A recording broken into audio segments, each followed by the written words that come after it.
He said अरे तुम्हारी career की अभी तक शुरुआत तक नहीं हुई है और तुम इतना रौब दिखा रहे हो। समय बर्बाद करने के बजाय कुछ अच्छा करने के लिए मैं थिएटर में मैंने पहली बार काम किया। अनसक्सेसफुल हीरो को ये क्यों वो अप्रोच कर रहे हैं? मेरे वेबसाइट पे भी मैंने लिखा है कि I am an actor by accident, producer by compulsion and director by choice. तो मेरे एक्टिंग करियर की शुरुआत एक्सीडेंटली ही हुई। मतलब कोई प्लान नहीं किया था, कभी सपने में भी सोचा नहीं था कि मैं एक्टर बन जाऊंगा या मुझे एक्टर बनना है, ऐसा कुछ नहीं था। मैं पहले थिएटर में काम किया करता था, बाद में भी in fact I continued my theatre activity even at the peak of my career in films. Unlike most of the people who come from theatre, जो थिएटर से आने के बाद थिएटर के साथ नाता तोड़ देते थे, मैंने वो किया नहीं। I kept on working in theatre because that was my passion. और तो थिएटर में मैं आया बाय एक्सीडेंट। सत्यदेव दुबे जो थे, उन्होंने मुझे मैं उनकी रिहर्सल में मेरी गर्लफ्रेंड को पहुंचाने या पिकअप करने के लिए जाता था। तो उन्होंने एक दिन मुझे कहा कि मेरे अगले नाटक में काम करोगे? तो I was quite taken aback. मैंने कुछ कभी थिएटर में किया नहीं था। तो before I could say yes और no like typical Dubey, he said के अच्छा ये मत समझना कि मैंने I have seen some great talent in you और I have seen some that you would be a great actor वगैरह, ऐसी कोई बात नहीं है। मैं देखता हूँ तुम्हारे पास काफ़ी समय है और वो समय इधर उधर बर्बाद करने के बजाय आके काम करो तो थोड़ा कुछ अच्छा शायद निकल सकता है। तो with this clarity and with this के समय बर्बाद करने के बजाय कुछ अच्छा करने के लिए मैं थिएटर में मैंने पहली बार काम किया। So that's how I came into theatre and that's how I became an actor. In fact उस ज़माने में सभी लोग थिएटर काफ़ी देखा करते थे। बासु चैटर्जी, बासु भट्टाचार्य, श्याम बेनेगल, एम.एस. सत्यू, ये जो पैरेलल सिनेमा मूवमेंट वाले लोग थे, वो हमारा थिएटर रेगुलरली देखते थे।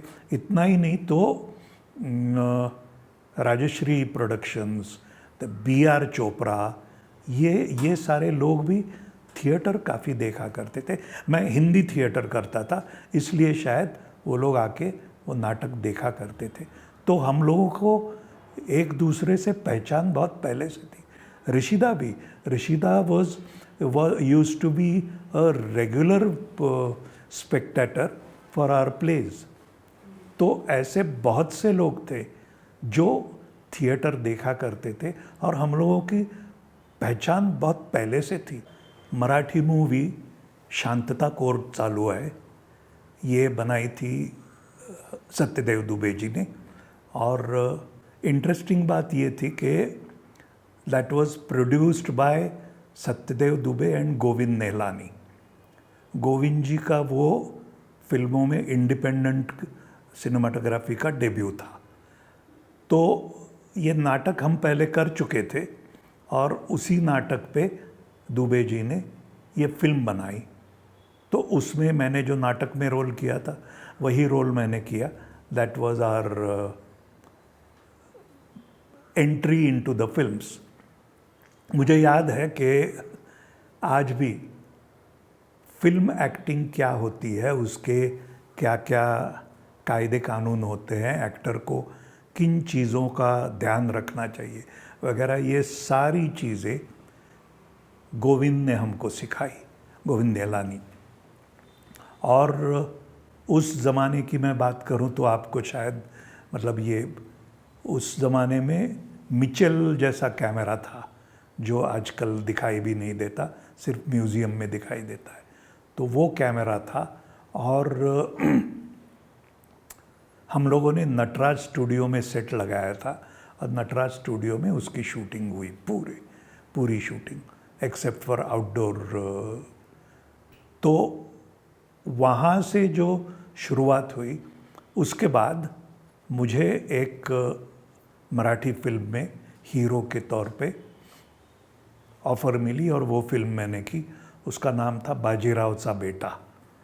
That was directed by one of the ace directors from Marathi called Raja Thakur. तो उन्होंने वो फिल्म बनाई और वो इसी किस्म की बिल्कुल हल्की फुल्की लाइटर वेन की कॉमेडी थी। तो वो शूटिंग हो गई, वो फिल्म रिलीज़ हो गई और पिट गई। मतलब उसमें कोई फिल्म को कुछ ये नहीं मिला। तो जाहिर है कि उसके बाद फिल्म पिट जाने के बाद मेरे पास और कोई ऑफ़र मराठी से आई नहीं।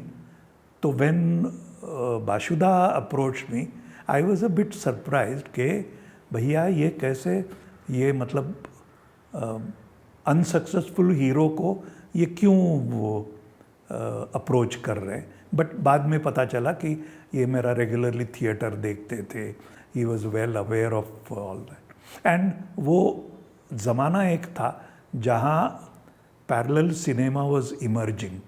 और एक वेरी इंटरेस्टिंग बात, मतलब फिल्म करियर की मेरी जो शुरुआत हुई हिंदी फिल्मों में, उसमें उसका नाता राजश्री से है। बाशु चैटर्जी, वो उन्होंने एक बार मुझे, हम लोग मिले और बातचीत चल रही थी, तो उन्होंने कहा कि मैं एक फ़िल्म बनाने जा रहा हूँ अमोल, तुमने मराठी की फ़िल्म देखी होगी मुंबई सा जावई। तो मैंने कहा हाँ देखी है वो। तो बोले मैं उसी की हिंदी वर्जन बनाने जा रहा हूँ और उसमें मैं चाहता हूँ मेन रोल तुम करो।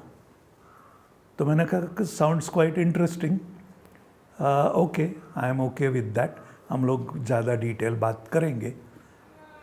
तो थोड़ी बातचीत हुई और फिर उन्होंने कहा एक काम करो, जाके ताराचंद जी से मिल लो। तो मैंने कहा क्यों? बोले नहीं, वो प्रोड्यूस कर रहे हैं राजश्री फिल्म्स, तो आप जाके सेठ जी से मिल लो। उन्होंने कहा नहीं, मैं तो नहीं जाऊंगा। तो ही वॉज सरप्राइज्ड। उन्होंने कहा क्यों?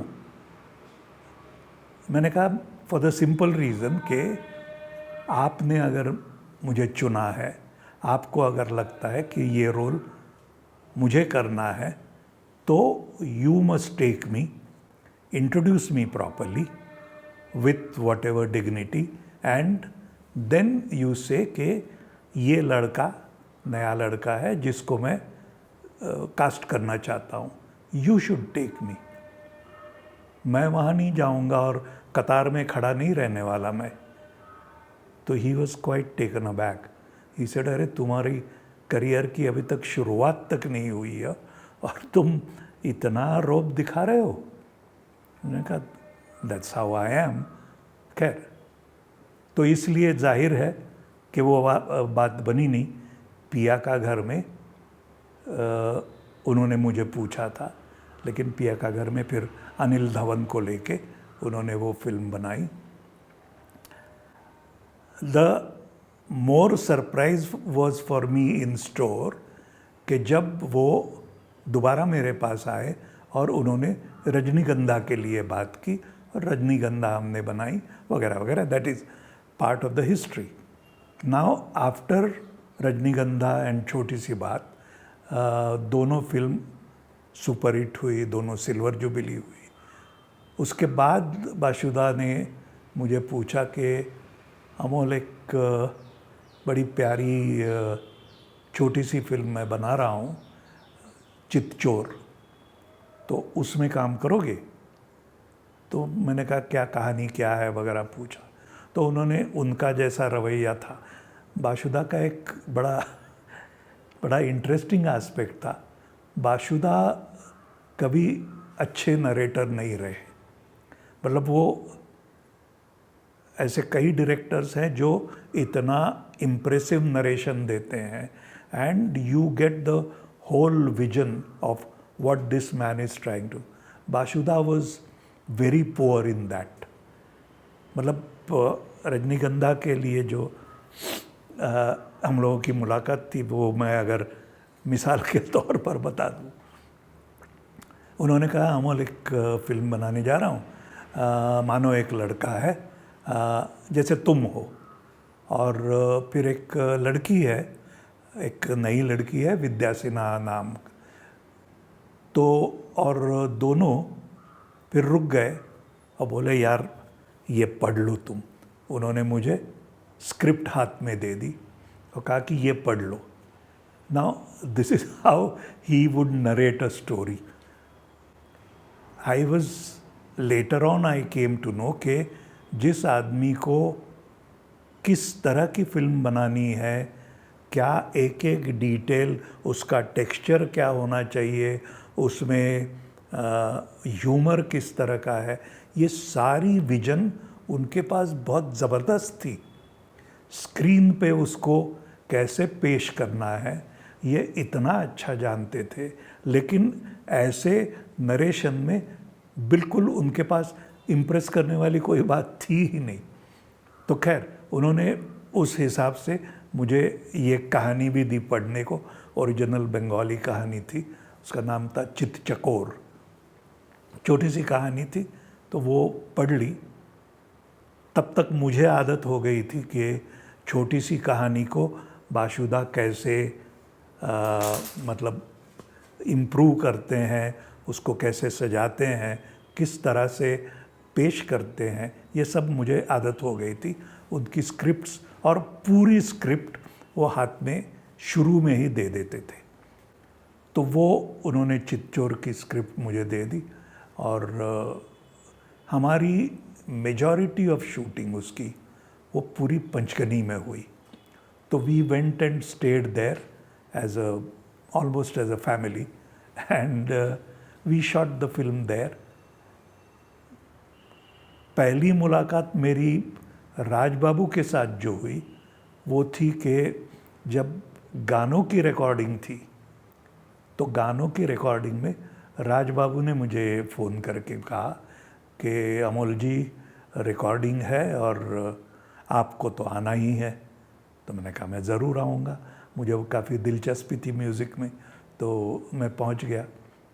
वहाँ राज बाबू से पहली बार मुलाकात हुई हमारी, और वहाँ से जो राज बाबू के साथ एक बड़ा प्यारा सा रिश्ता बन गया, वो काफ़ी देर तक चलता रहा.